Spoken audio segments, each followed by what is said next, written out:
how I'm gonna title this? How we gonna title this is when keeping it real goes wrong. No. Hold on. The cycle of poverty when keeping it real goes wrong. Something like that. Yeah, I don't know. like but we're talking about the cycle of poverty, man. Yeah. You know, why we broke.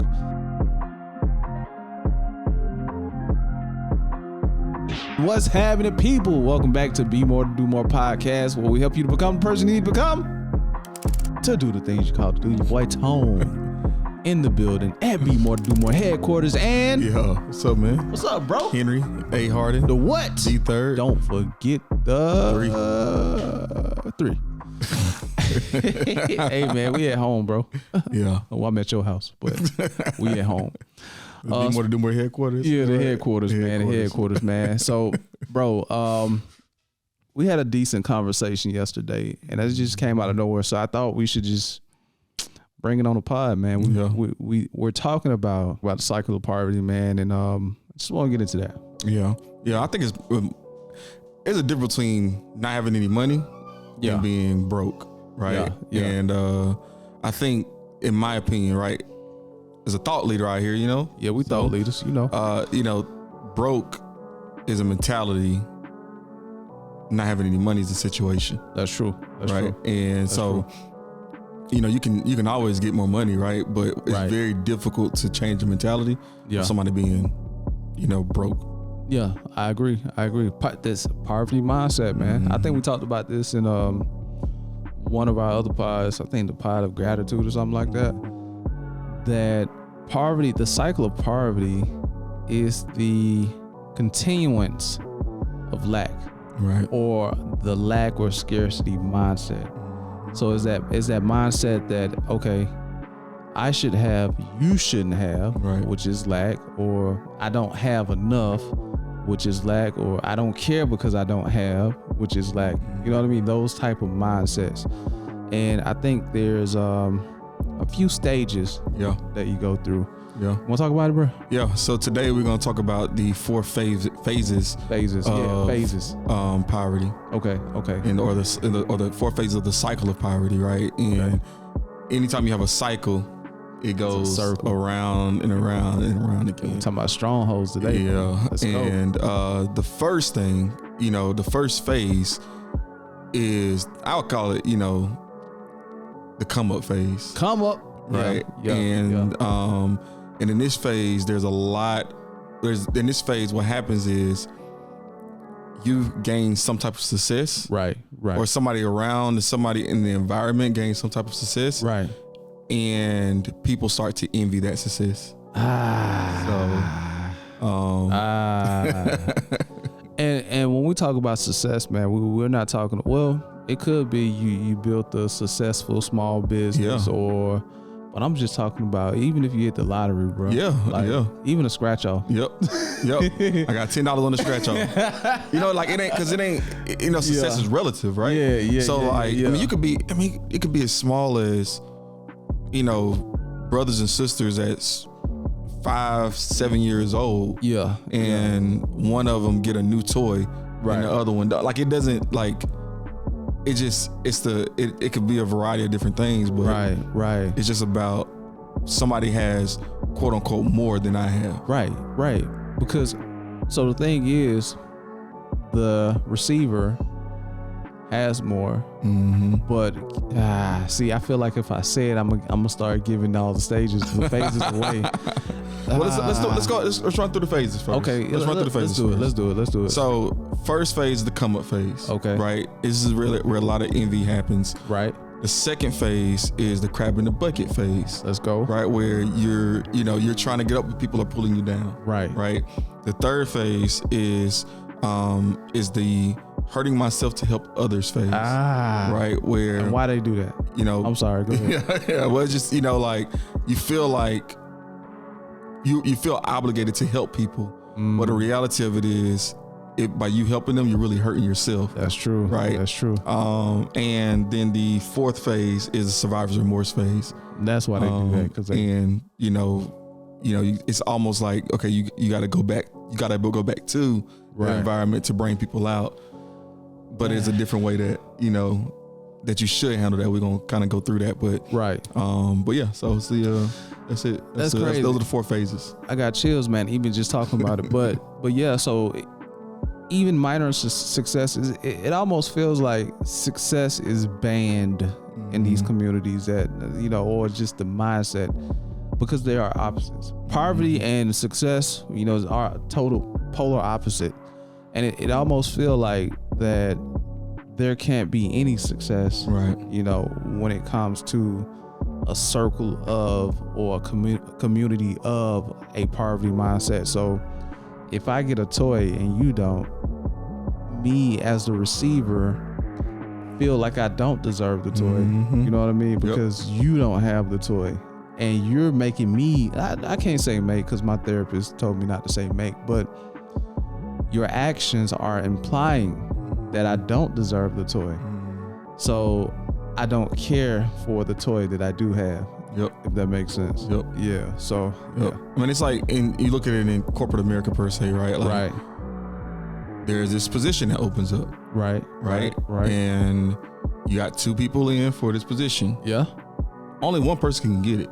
True. Right. So one person gets it, it automatically creates it depends on the other person, right? But yeah, if there's a level of maturity that has to happen, this is why they talked about the mindset, right? The mentality. But the people that don't have the right mentality, this other person gets position, and now you're feeling envious of them getting the spot because you feel like you should have had it. Right. So it kind of creates that resentment for this other person's quote unquote success. That's true. And that, I think that epitomizes the first phase of the cycle of poverty. The cycle of poverty. That's right. You see it all the time in communities, man. Like, you see, man, even in families, I'm gonna just say that you see it all the time, and it could be as simple as a family going on vacation. Oh, they doing this and that, and they think they all that. You know what I mean? Right. Or it's just minor things, man. Or just happiness in general. You know what I mean? Because envy got a hold of that person so bad that they can't enjoy life as it is. So they think that you should be miserable, which is lack, because they are miserable. Right. So, yo, man, one time for envy, man. One time for envy. All right, let's move over to phase 2. Let's go. Crab in the bucket. You intentionally have people pulling you down instead of lifting you up. That's right? true. Because they don't want to see you, be successful, right? Right. So we can go a variety of different ways with this, right? But I think the most, I guess, prevalent way to look at it is, you know what? That'll probably be number 3, huh? What's that? Think about the robbing thing, like somebody taking something from you. I mean, it is what it is. Number 3 is what? Helping yourself to help, hurting yourself to help others. Hurting yourself to help others. Well, I mean, I think it's twofold. I think the crab in the bucket is, okay, on one end, the person who is envying are trying to manipulate you into helping you. Yeah. Or pulling you down in that aspect, you know what I mean? And so subconsciously they may be thinking, I deserve what you got. You don't deserve it because I'm better than you. You know what I mean? Right. And I think there are many ways that a person can try to pull another person down because they envy them. I think manipulation is one. Talking bad, trying to ruin their reputation. We see that a lot. Right. Trying to ruin their reputation for what? Some unknown reason. Right. You know what I mean? Dang, yeah. Like, yeah. And it has nothing to do with their success, but yeah, back in the day they used to such and such. You know what I mean? Just all of this spew of negativity about a particular person for no reason. Yeah. That kill them. Is that what news places do? News, right? Like I feel like it, bro. Like they say, bro. I know we talked about the Air movie, and he said something so important. Oh yeah. He said, I know where you going. America will build you up to something that's really unsustainable. Right. And then they gonna tear you down. Tear you down again. And it's like, and it's like, dang, like because you think about the news, you think about like media outlets and things like that, right? Right. It's almost like you get to a certain amount of success, and it's like, nah, let's bring them back down. Let's bring them back down to earth. So it's something in media called, if you look up, media terminologies or just the ideology. What's that word I'm looking for? Ideology. Ideology of media is called representation theory.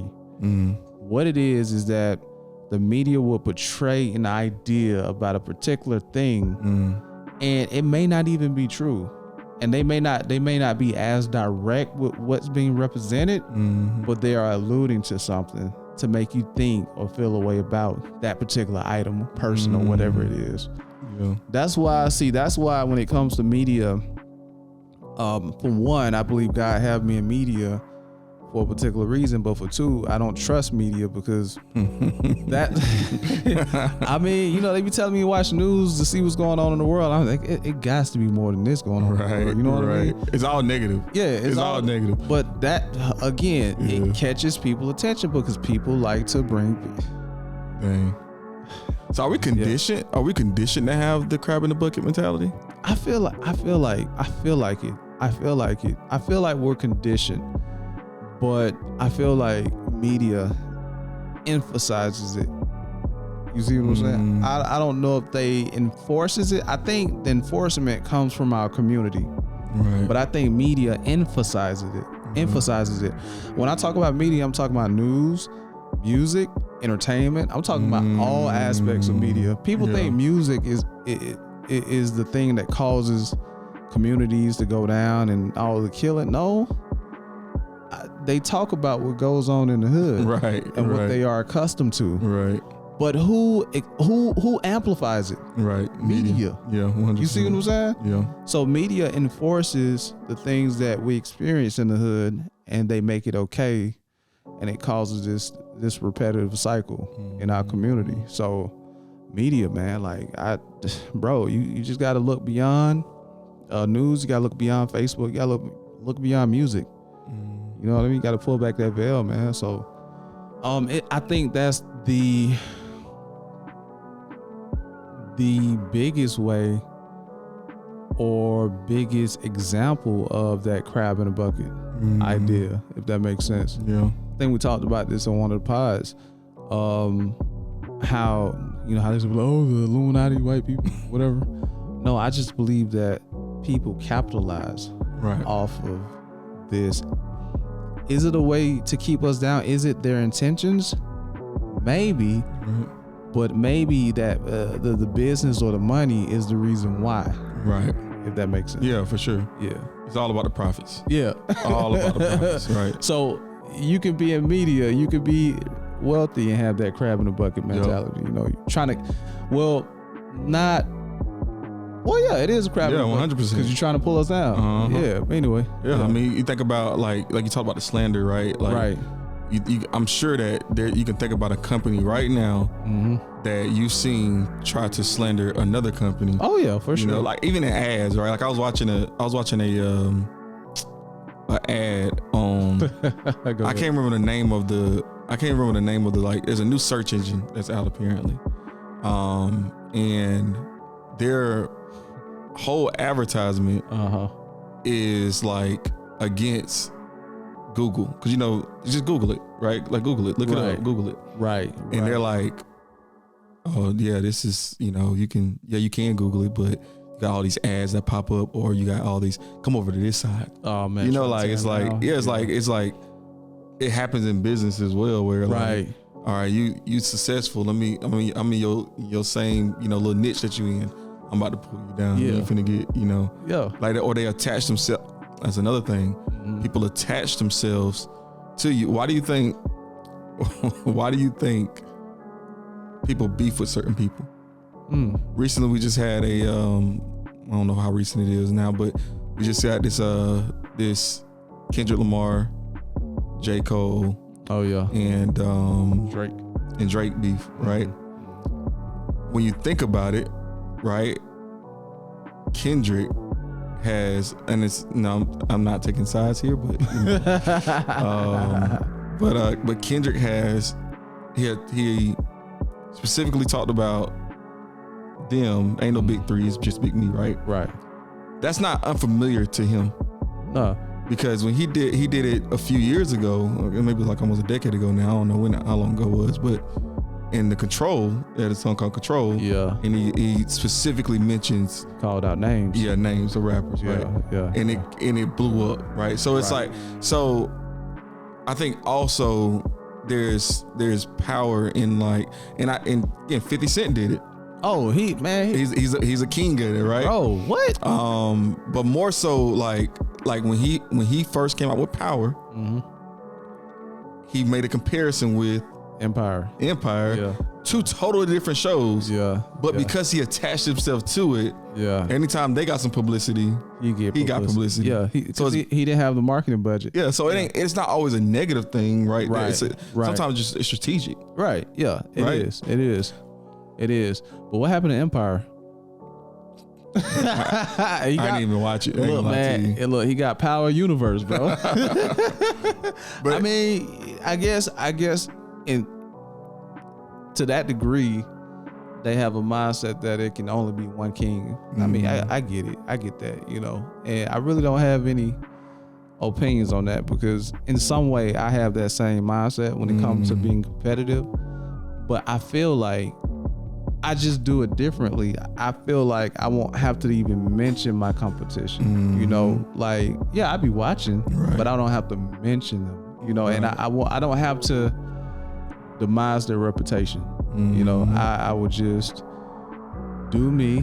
I would build on your weaknesses, and build on my strengths, and I just think I play the game a little different, man. So, but to each his own, each his own. It could be grabbing a bucket, I had something to say, man. I totally forgot where I was going with that, but anyway. Okay. Yeah. So, phase number 3. What's number 3? Phase number 3 is I'm hurting myself trying to help somebody else. So that's what started this conversation. Yes, 100%. This is 100%. What started this conversation. We was talking about this yesterday. Taking from my family so that you can be good. Yeah, like, and so it started with like, why do we look at I give you the shirt off my back as a term of endearment or a phrase of endearment? Like, that's not a good thing.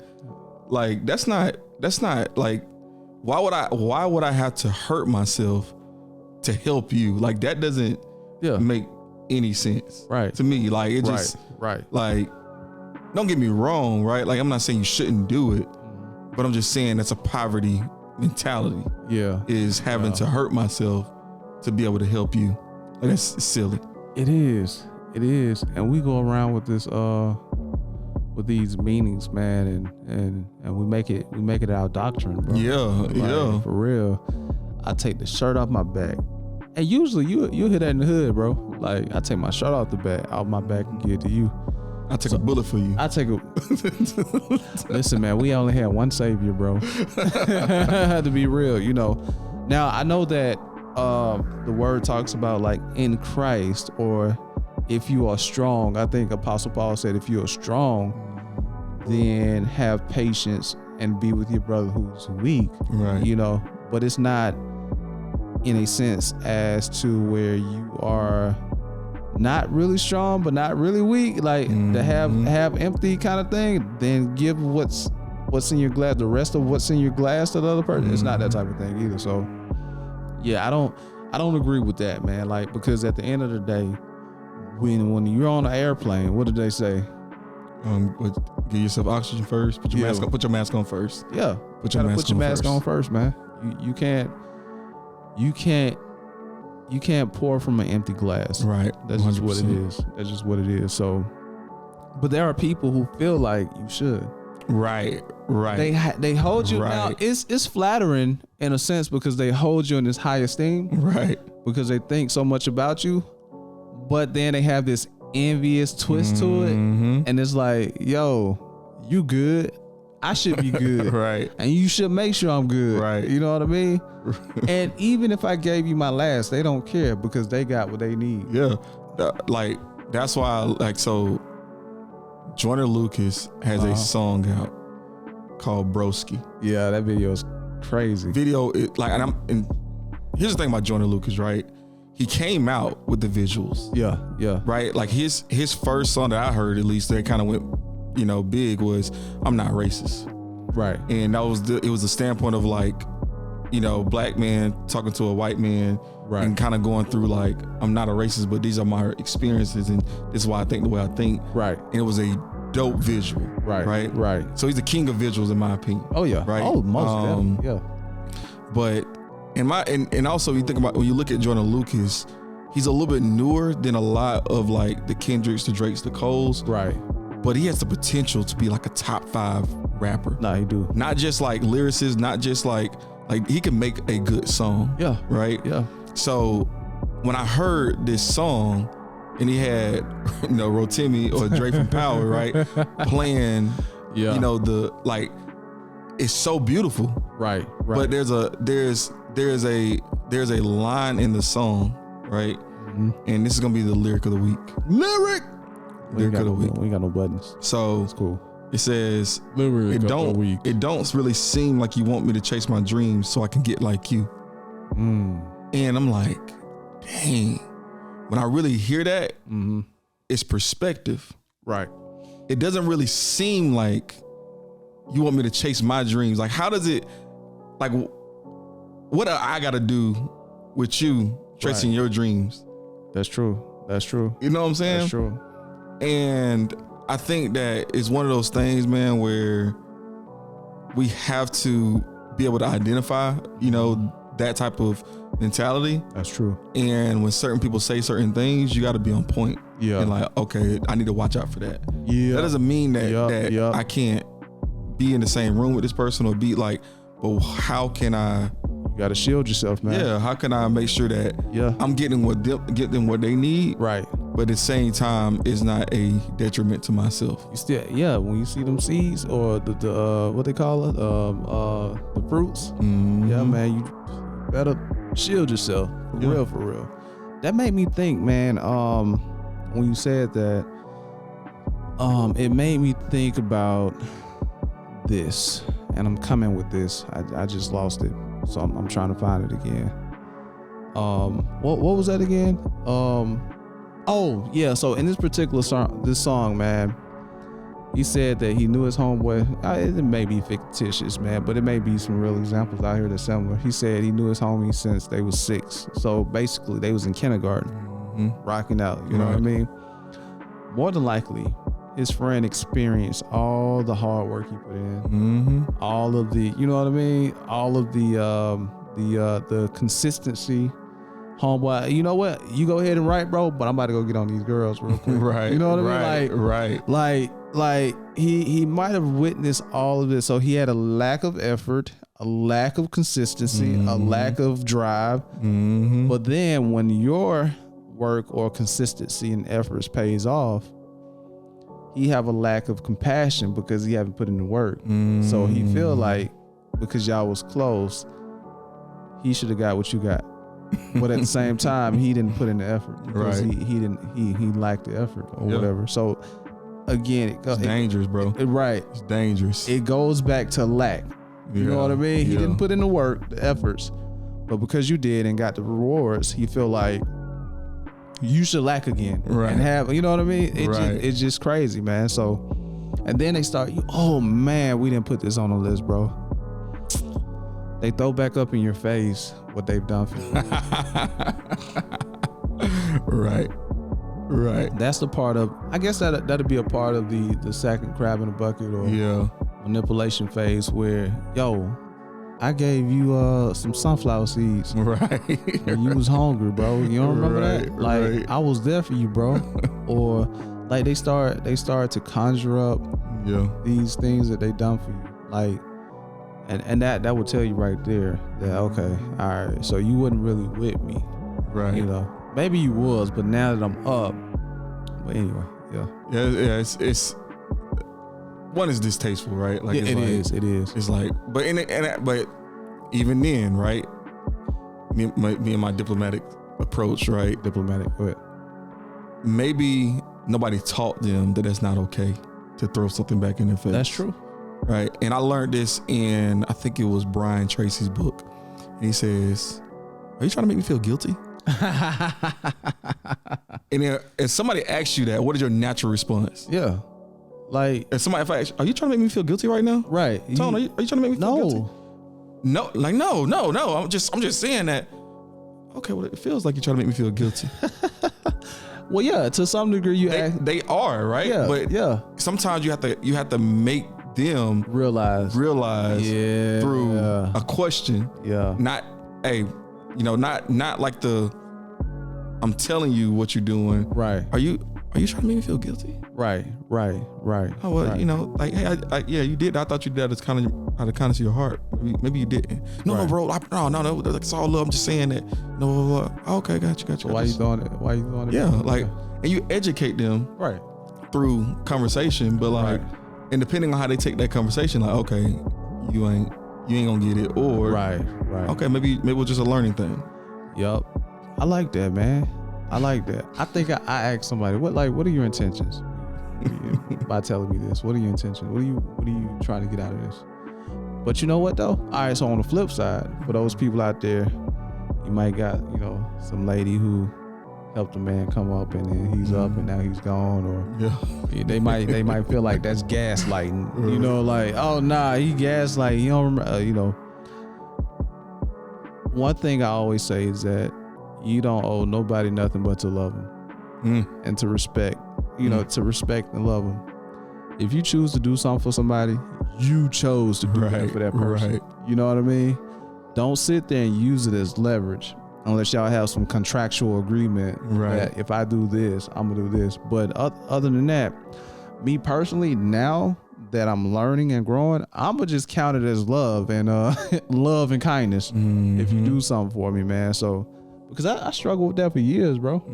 Trust issues, man. Yeah. You know what I mean? Because, like, I still do. We asking for help. Right. I struggle with that, man. So because of the years of people throwing stuff in my face, and I don't know, maybe I didn't do a good job of saying thank you, or I don't know. But why would you do that if you didn't do it from the kindness of your heart? Right. But anyway, yeah. And I think, and this is why I love industries or structures that have I gotta help you to get to my next level, type of structure to to that company, because it forces it makes you realize more of how important it is to really like help somebody genuinely, right? Because genuinely you want to see them be successful, because that's true. It's gonna help you be successful, right?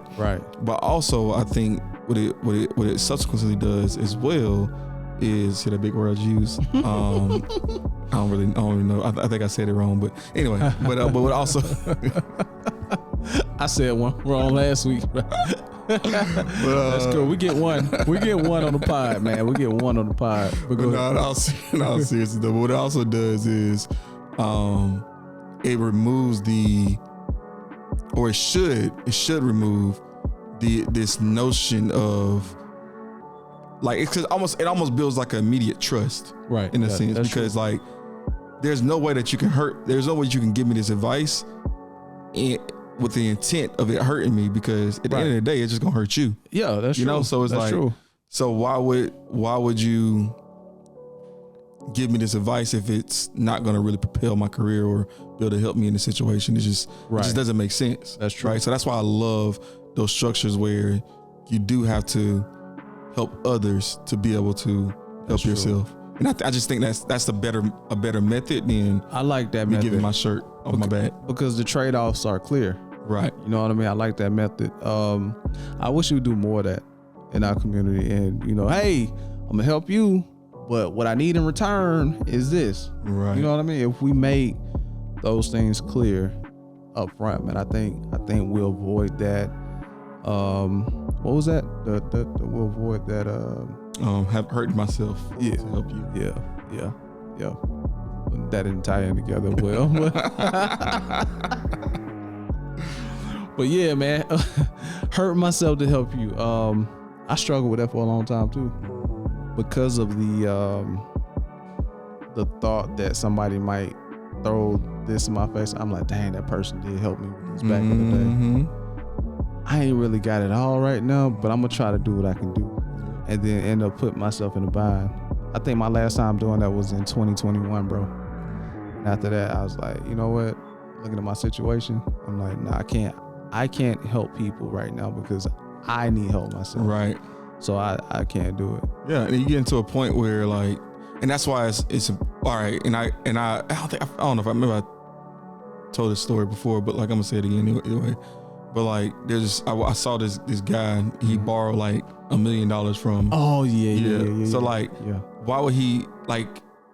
Yes, he owes the money. Right, to his father-in-law, right? Yeah, to his father-in-law. Yeah. But why would he give the money back to his father-in-law as soon as he gets an extra $10,000, extra $100,000? Like, no, like I owe you $1 million. Right. And in order for me to flip this $1 million, I need this $100,000. That's true. That I just made. That's to true. be able to continue to flip it and turn it and like, so like, you know, I there's, sometimes there people may call me for some money, right? Right. And I'm like, I could do that. Like I can.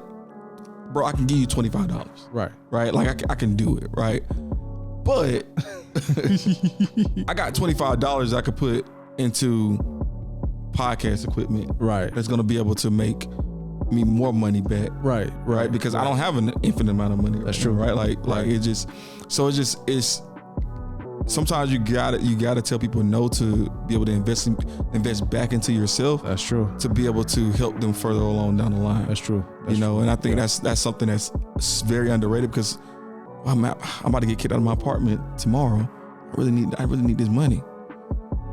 Like, and you want to help them people, but it's just like, if you do, right, you're really hurting yourself. That's true.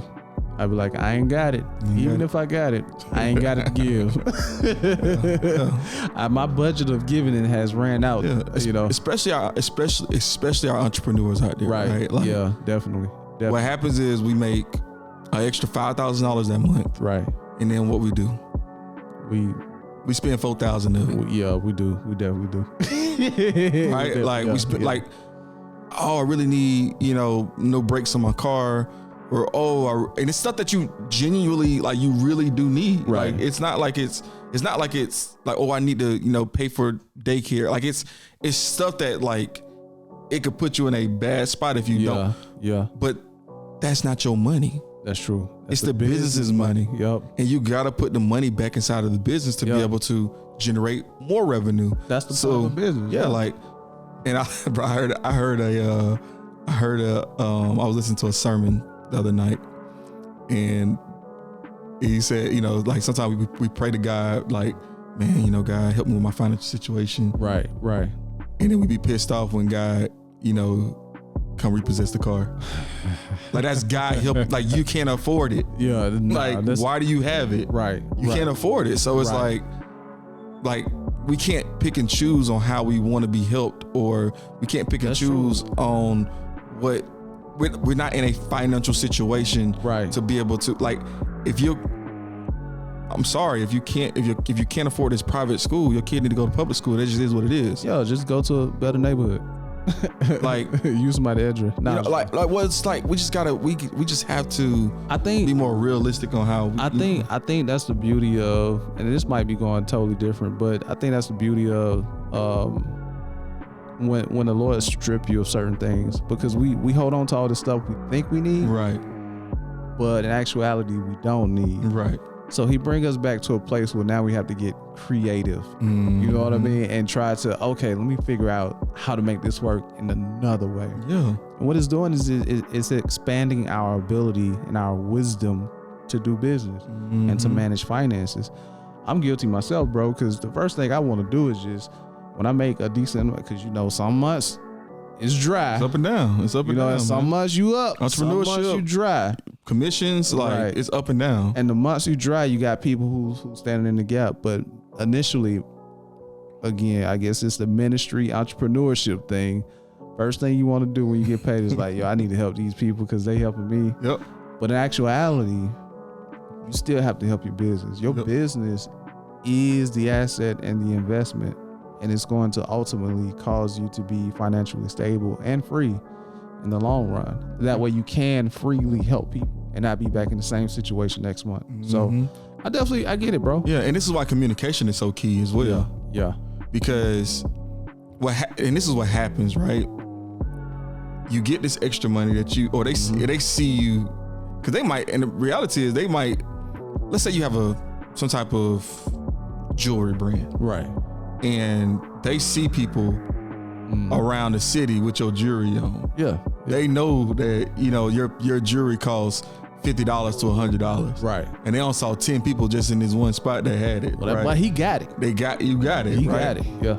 And this is why you have to communicate to the people that's around you of, hey, this is what, every dollar I make, 80% of that money goes right back into my business. Yeah. Yeah. Because you got expenses and all that. Yeah. Like because people that don't, people that have a poverty mindset, or people that don't understand business, because you gotta think about it, right? If you work a W-2 job, right, you get your money and the money's yours. That's true. But in entrepreneurship, it ain't like that. Right. You get this money, it's not all yours. Nah, it ain't yours at all. Right. And not at all. Yeah. And so like you have to distribute it in ways to be able to, and you have to communicate that to the people that's around you. Like, that's true. Hey, I would love to do that, but let me walk you through quickly. Right. Let me walk you through quickly on why I can't do that. Hey, I can give you this $25, but if I do that, that's not going to allow me to be able to do this. Right. Or I got to pay taxes on this money. Yeah. Or I got to, like, it's just like, I think it's a part of it. You have to figure out, you got to know your business. You got to know like what you need to do. So that when you tell somebody no, you tell somebody you can't do it, you can kind of give them a reason. Yeah. And they may not agree with it. Right. I mean, hey, but at least they have a little more context. Yeah. But they got poverty mindset. They ain't trying to hear it. But but you did everything like, and that's why like you clearing your conscience. Yeah. Like you gotta go the extra mile, in my opinion. True. Right. Like go the extra mile to communicate the extra thing. Right. And I think it's good that you clear your conscience, because you don't want to be carrying guilt around and stuff like that. You know what I mean? Have your business in order. Know your expenses. Yep. Because, you're just out here divvying out money you ain't got. Right. Anyway, I think it's good to clear your conscience. That's why you should be in order. You should have everything in order so that no, I got it, but I ain't got it to give. Like I said, so, yeah. So, last phase. And all of this is leading up to this phase, kind of. Yeah, 100%. Yeah, 100%. Yeah. Survivor's remorse. Okay. You feel like. Do you have survivor's remorse? Me? Yeah. Yes and no. Okay. Personally, no. Okay. I don't have personally I don't, because I don't have a lot of people around me that because I believe in like bringing people along with me. That's true. Right. That's true. So personally, and people know who I like. They know me, right? Like my people So it's like they also know my intentions. Makes sense. And they know if I got it, they got it. Right. Now professionally, that's the part where I got to get a little bit better at, because because one, I got to become a better communicator. Makes sense. Period. Okay. Right. I have to be able to, like, same thing I was just talking about, be able to communicate the context to why certain things. Right. Makes sense. But I think I do have a little bit of survivor's remorse, because even though I know that every single person that's in my organization can get there. Right. I also have a good understanding of people and know that this person may not, if I told them what it took to get there. Right. Like, do they have it in them? And maybe that's on me, that just not like, but it just. That's heavy, bro. That's heavy. And I don't, and that's again, I have to get better there, because sometimes I dim my light. Right. Because more recently I've kind of started to step out of that. Yeah. Oh, me too. But December, man, 2025 coming. Yeah. So because it's like, but if I don't show the good things about my position, right, then why would they ever aspire to do this? That's true. And that's why I started to be more vocal about and be more intentional about, I really live a good life. Like, right. Because I never want somebody to feel like I'm like being braggadocious or I see. So like, I don't want somebody to feel like I'm putting them down because I'm talking about things that I'm doing. What you got, So they need something, like you say, to aspire to. Yeah. But you did say something key. You said, I didn't want to tell them what it takes to get there. I mean, I feel like God do us this way too. Yeah. Like he don't, for sure he do that to me. Like he give me the picture, but he don't give me the plan to get there, because he know what it takes to get there. And I believe that if he was to show me what it takes to get there, I'm like, I'm good. I'm good. But if you can give it to him incrementally. Yeah. Like, and that's where like I've started doing more. Like, okay, I know that if I told you this, you're not going to like but if I told you this small thing and built upon it, when we get to this end thing, it's not going to be as hard, a big of a deal, because you have all these small steps in between. And the current mindset, man, would be detrimental. I said detrimental this time to the success that God has for you. See how I brought that back? I said it wrong the last part, but I brought it back, man.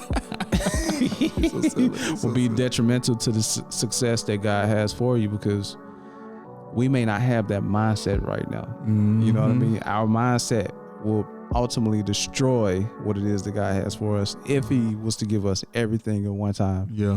And this is why the poverty mindset is so useless when it comes to even our walk with God, because God is the God of abundance. There's no destruction in God. He always talking about edification, which brings me to our scripture of the day, man. Let's go. Let me go to the scripture of the day, man. Hold on. It comes from Proverbs 10:15. And the Bible says, the rich man's wealth is a strong city. The destruction of the poor is their poverty. There's two things he's saying here. Right. But let me go down to the destruction of the poor is their poverty. When I first read the scripture, it was back in, I want to say 2016, 2017. And I was a little confused because at that moment, I didn't know the difference between being poor and poverty. Poverty is substantial or continuous poorness, if that makes sense. Right. If you are continuing in the path of being poor, that means there's some poverty mindset there. And what causes this poverty mindset is a mindset of destruction. You see what I'm saying? Anything that you are causing or destroying or causing to lack, you are destroying, and this is leading to you being poor on a continual basis. Right. So like if you look at the hood, you see you see trash everywhere. You see, people robbing, they trying to kill you, take what you got. They are destroying each other because they lack. And they feel like the other people should lack. Right. You took my homie, I'm gonna take your homie. You take my money, I'm gonna take your money. You got this, I'm gonna take it from you. It's a continual cycle of destruction because they are causing each other to come back down to lack. And that is what's keeping people in poverty. And not only just that on the physical end, but what you're doing to yourself internally.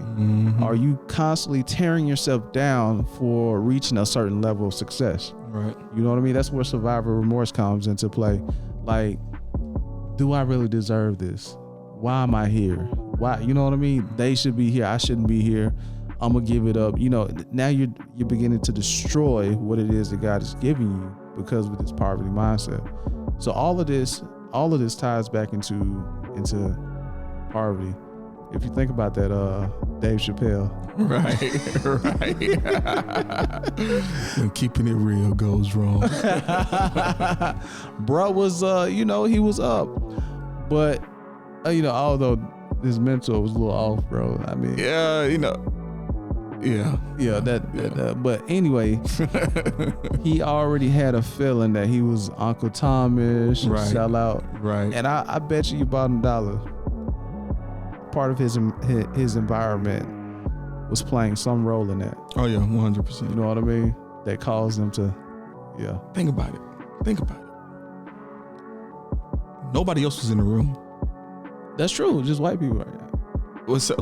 Executives. Yeah. Right? Yeah. Like, only his executives was in the room. So he could have if he would have let it slide, nobody would have known. Right. Except him. Yeah. And then he could have addressed it later. Yeah, like, hey, don't do that. Right. But sometimes that poverty mindset. Yeah. I got to check him right now. Yeah. He exploded. He exploded. That means there are some internal conditions right, that he's been dealing with, right, with being successful. And just to break that down. And to be real, it may be a skit, but it's Dave Chappelle, man. He wrote that, right? Mm-hmm. He did, right? Maybe. I mean, it's his skit, so yeah. He might have wrote it, but somebody successful on that show might have wrote it. So It came from a real place. Yeah, like that, bro. I'm telling you, that is a real thing. Like, just keeping it real is that's a constant battle for a lot of us that are successful, right? Like, because how do I balance? And that's what the culture is at. Right. How do I balance being from the culture, but also an executive? Right. Like, that's basically keeping it real. But when it goes wrong, like, you have to know what your limits are. That's true. Before, like, what can you do? What can you not do? Right. Who should you do that with? Right. Right. Like, right. And going back to what you were saying about, people treat trash like trash in a sense. You think about it, and it's something one of my leaders kind of pointed out. I was like, dang, it's so true. He said, think about it, right? Restaurant, and tell me the first thing that popped in your mind. Restaurant, fighting, dirty. McDonald's, right? And when you look at McDonald's, if you're looking at a restaurant fight, it's typically going to be McDonald's, right? Popeyes, oh man, Waffle House, right?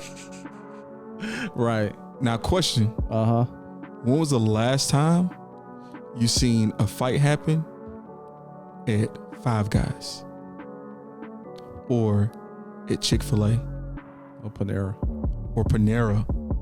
Yeah, nah, I haven't. Those things never happen at those places. You know why? Yeah.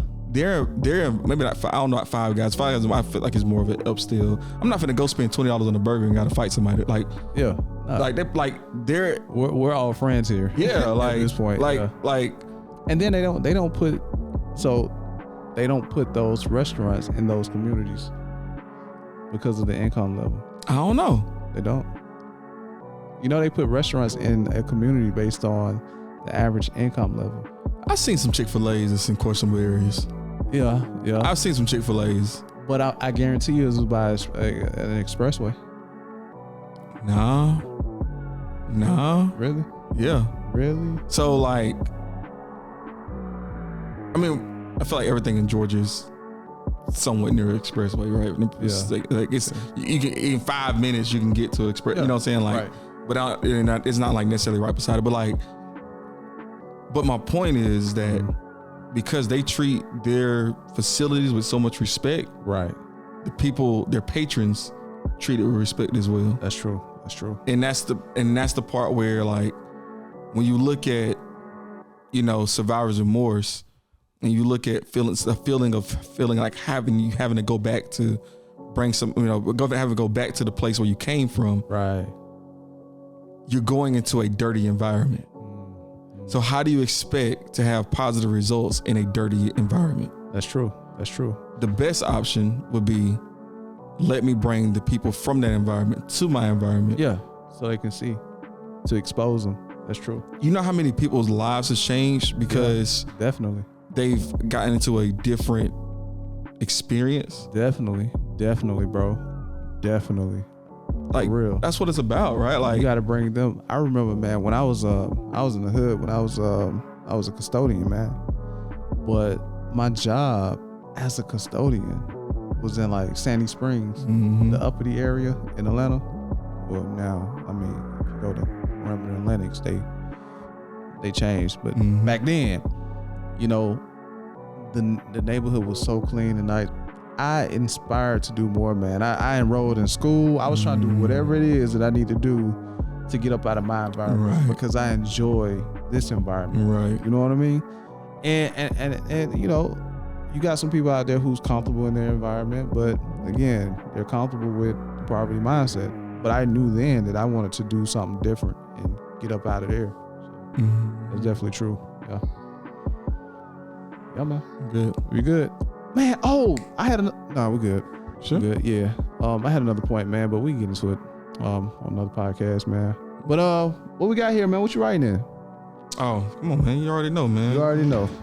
The Be More to Do More. What am I doing right journal? What am I doing right journal? Hey, you know? It's out now on Amazon. Y'all make sure y'all get that. What am I doing right? Get the hard copy. Get the hard. Oh, the hard copy. Man, bro. We got color and everything in it. The hard copy is fire, man. Make sure y'all get that What Am I Doing Right journal. Let's talk about what are we doing right. Let's write. And the thing about this journal, though, is that it's not just a journal that you write in, but we have like a wholeness evaluation, like your mental, your physical, your spiritual life, even your relationships. You know, it's a purpose-driven journal that you can write down your goals, your dreams, and then you can actually track them. And also the state of your total being. What journal you know? Oh man, right here. One of a kind, man. Hey man. Hey, jeans, bro. But anyway, make sure y'all get that What Am I Doing Right journal, and like, share, subscribe, hit the bell. Hit the bell. Hit the bell. I think we out, bro. We out. All right. Concerned about it. Stick and move, we can get it done. Call it unity, it ain't no way around it. Cultivating, we get motivation from the big guy. We don't play about him. Going hard for the game, showing.